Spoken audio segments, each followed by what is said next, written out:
तो क्या किया आपने, आपने अपनी स्ट्रेंथ बढ़ाई, तभी आप अब्दुल्ला से जीत पा रहे। तो यहाँ पे अब्दुल्ला को कंसिडर कर लेते फोर्स। अब कोई भी अब्दुल्ला को फोर्स नाम से ये मत करिएगा, बाद में पता चला क्लास खत्म हो गई अब्दुल्ला को फोर्स नाम से बुला रहे हैं, ये मत करिएगा, ठीक है। तो पता चला अब्दुल्ला को तो यहाँ मान लेते हैं यहाँ पे फोर्स है, और यहाँ पे जिनसे अभय किससे बात हो रही थी, अभिषेक, हाँ अभिषेक को मान लेते हैं रेनफोर्समेंट है। तो क्या किया अब्दुल्ला का को काउंटरैक्ट करने के लिए अभिषेक ने अपना रेनफोर्समेंट बढ़ा लिया, ठीक है, तभी वो क्या कहते हैं अब्दुल्ला से जीत पाए। तो वैसे ही हमारे यहाँ फोर्स सिस्टम का भी है, बस ये है यहाँ पे अब्दुल्ला क्या कर सकते हैं कि अब तुम 2 लाए तो हम 3 लाएंगे, लेकिन फोर्स ऐसा नहीं कर पाता, ठीक है। फोर्स के पास ये ऑप्शन नहीं है कि वो ऐसा कर पाए कि भैया तुम 2 लाए तो हम 3 लाएंगे, फोर्स ऐसा बिल्कुल नहीं कर पाएगा।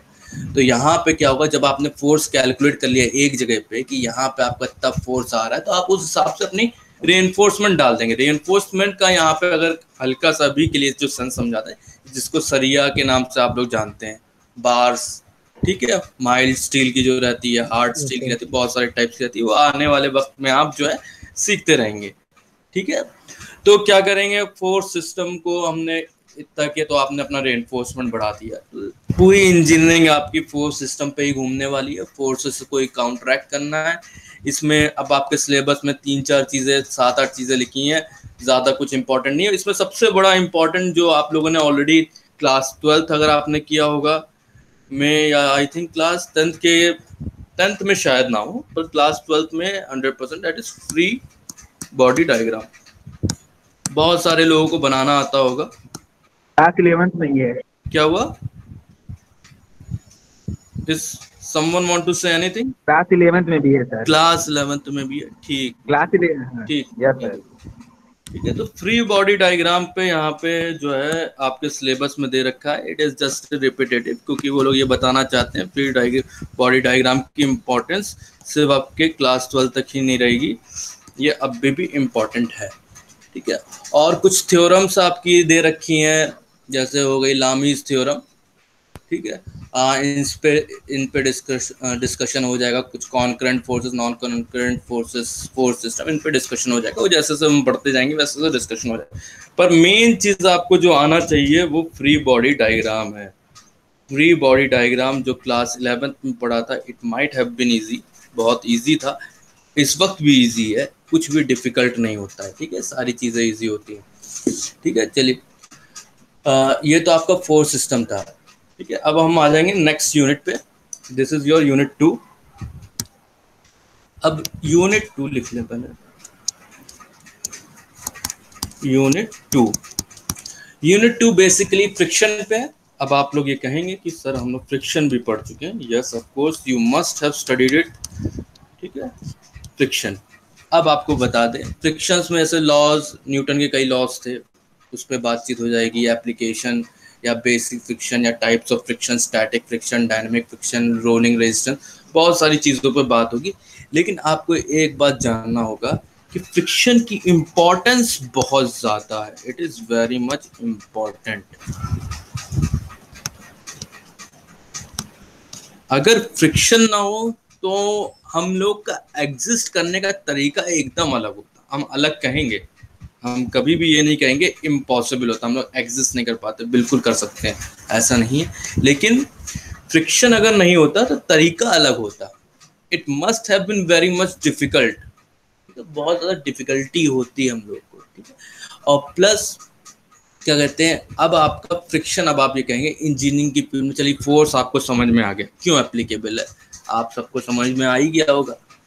लेकिन अब फ्रिक्शन की क्या एप्लीकेबिलिटी है, देखिए यहाँ पे बहुत सारी चीज़ें हैं फ्रिक्शन के लिए। जैसे अब आप किसी ट्रांसपोर्टेशन सिस्टम पे ले लीजिए, ट्रांसपोर्टेशन सिस्टम पूरा फ्रिक्शन बेसिस पे चलता है।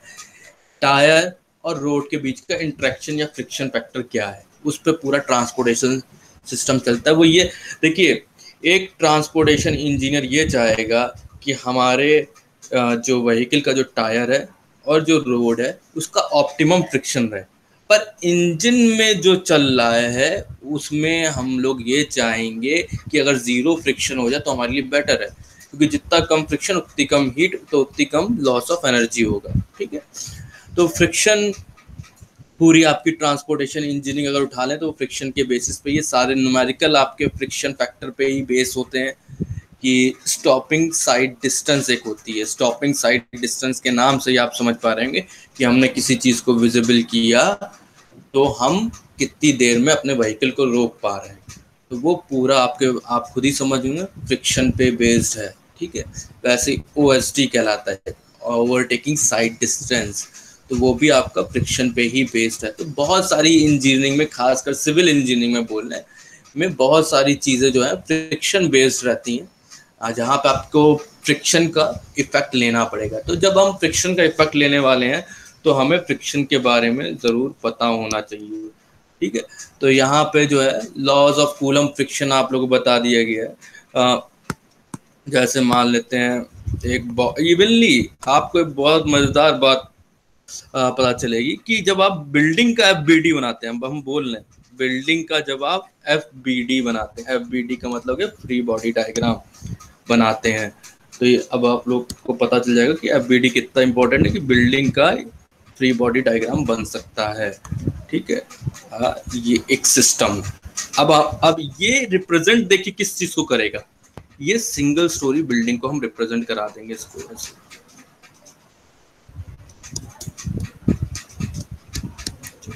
ये सिंगल स्टोरी बिल्डिंग को रिप्रेजेंट करेगा। ठीक है, अगर हम चाहें तो यहाँ पे ये जो हमने लाइन खींची है यहाँ पे, तभी इरेजर नहीं यूज करते, तो ये एज अ फ्रिक्शन काम करेगा। यहाँ पे हम एज्यूम करेंगे कि बॉडी जो मूव करेगी एज अ फ्रिक्शन काम करेगी। ठीक है, अगर यही 2 फ्लोर्स का बनाना चाहें तो बस ये हो गया आपका 2 फ्लोर्स का एक डायग्राम, FBD बन रहा है यहाँ। ठीक है, और फ्रिक्शन बेसिस पे है, हम लोग यहाँ पे फ्रिक्शन काउंट करते हैं, तो फ्रिक्शन को हम एक मतलब कि हमने अपनी बिल्डिंग को एक मॉडल में कन्वर्ट किया। तो ये जो बॉक्स में है ये एक मॉडल है 2 फ्लोरिड बिल्डिंग का। 2 न्यू पेज बनाते हैं 2, देखिए इसको देख लीजिए के बाद, ये मॉडल है, ये अब इसका रिप्रेजेंटेशन इस टाइप की बिल्डिंग में होगा।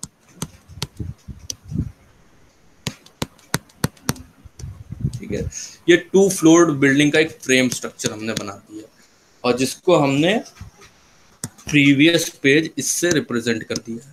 ठीक है, तो ये देखिए हमने बिल्डिंग में भी फ्रिक्शन को काउंट किया है यहाँ पे इवैल्यूएट करते वक्त। ठीक है, इवैल्यूएट करते वक्त इसको जो है तो हमने काउंट कर दिया। तो फ्रिक्शन का एक अपना बहुत बड़ा रोल है, तो फ्रिक्शन के रोल को आप जो है हमेशा अप्रिशिएट करते रहेंगे, कोई इशू नहीं आने वाला है। ठीक है, तो फ्रिक्शन के बारे में एक अच्छी खासी नॉलेज होना आप लोग के लिए ज़रूरी है, एक इंट्रोडक्टरी नॉलेज होना बहुत ज़रूरी है। ठीक है, कि आगे बढ़ सकें। ठीक है, नेक्स्ट आ जाते हैं यूनिट 3 पे। यूनिट 3 आपकी जो बेस्ड है यूनिट 3। ठीक है, यूनिट 3 में आपका जो है फर्स्ट सब पार्ट है that is centroid and centre of gravity. Centroid and centre of gravity. ठीक है, अब देखिए इसमें ऑब्वियस सी बात है, ये भी आप लोग पढ़ चुके होंगे, कोई ऐसी कोई बड़ी चीज नहीं है इसमें। और इसमें एक और चीज है प्लस मूवमेंट ऑफ इनर्शिया भी है।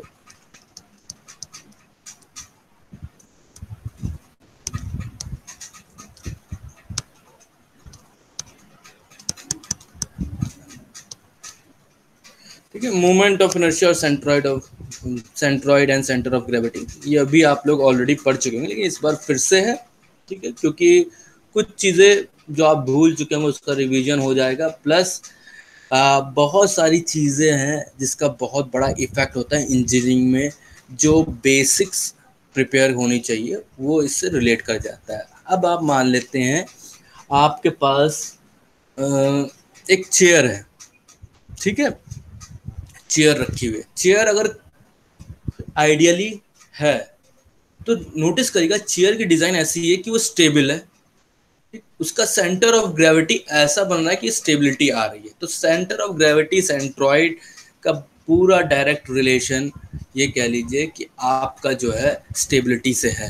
ठीक है, अब आपने देखा होगा कि सिंपल चेयर एक रखी हुई है, उसके बाद कुछ लोग उस पर जो है स्टंट मार देते हैं चेयर पे। कैसे करते हैं, हल्का सा फोर्स पीछे की ओर लगा लेते हैं, दो पैरों पे, चार पैर होते हैं चेयर के, तो दो पैरों पे स्टेबल करने की कोशिश करते हैं उसे। ठीक है, कर लेते हैं बहुत सारे लोग, लेकिन आप लोग ट्राई मत करिए, गिरने के बहुत ज़्यादा चांसेस है।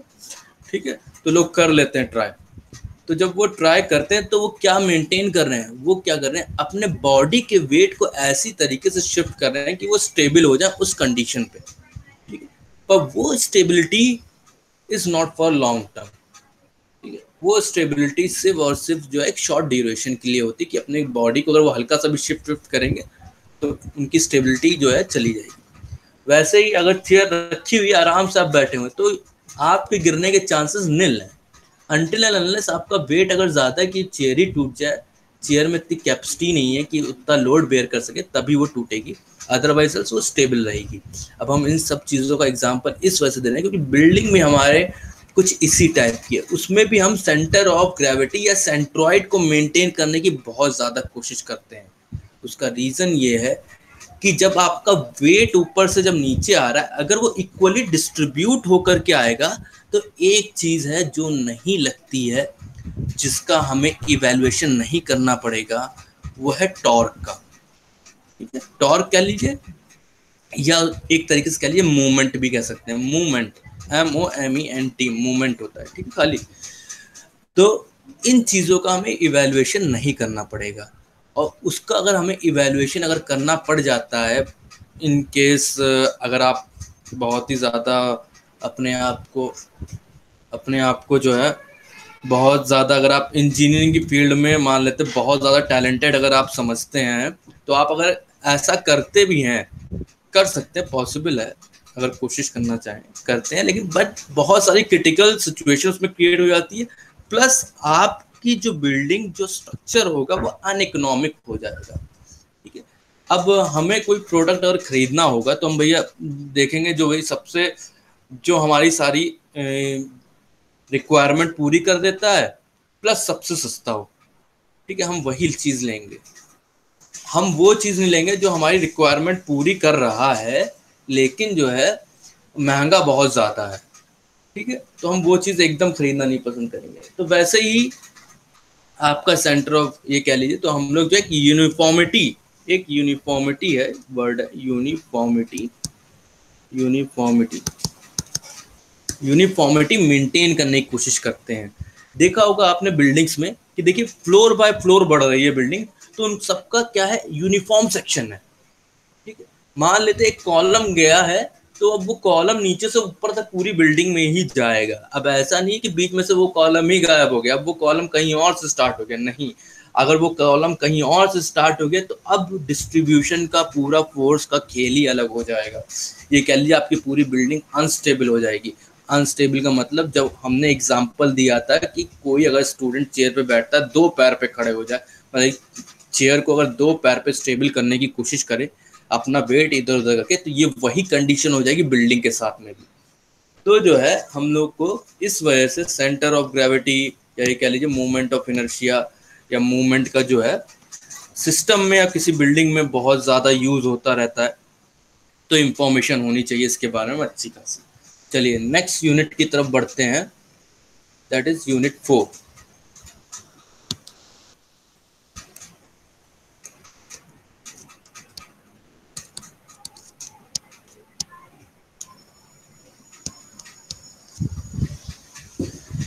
ठीक है, यूनिट 4 में सिंपली आपके जो है, सिंपली आपका बीम है और ट्रसेस हैं।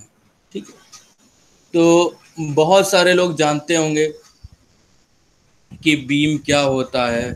ठीक है, लिख देते हैं यहाँ पे, आपका ये जो बेसिक पोर्शन है इसमें बीम आता है आपका और ट्रस आता है,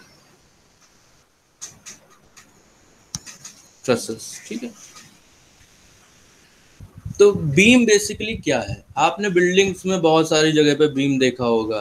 ठीक है। बीम का एक काम होता है सिर्फ और सिर्फ, मेन उसका वर्क यही होता है कि वो एक लोड को एक पार्ट से दूसरी जगह पे ट्रांसफर कर रही है, या फिर आप ये भी कह सकते हैं सब फोर्स को ट्रांसफर कर रहा है, लोड को ट्रांसफर कर रहा है, किसी भी चीज को कह सकते हैं।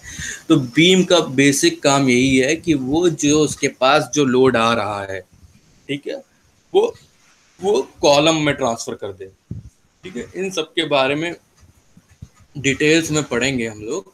ठीक है, अब बेसिकली यहाँ पे जो बीम्स है उसमें आपको क्या क्या चीज़ें जो बहुत ज़्यादा इम्पोर्टेंट है पर इजी है, वो आपको शेयर फोर्स निकालना।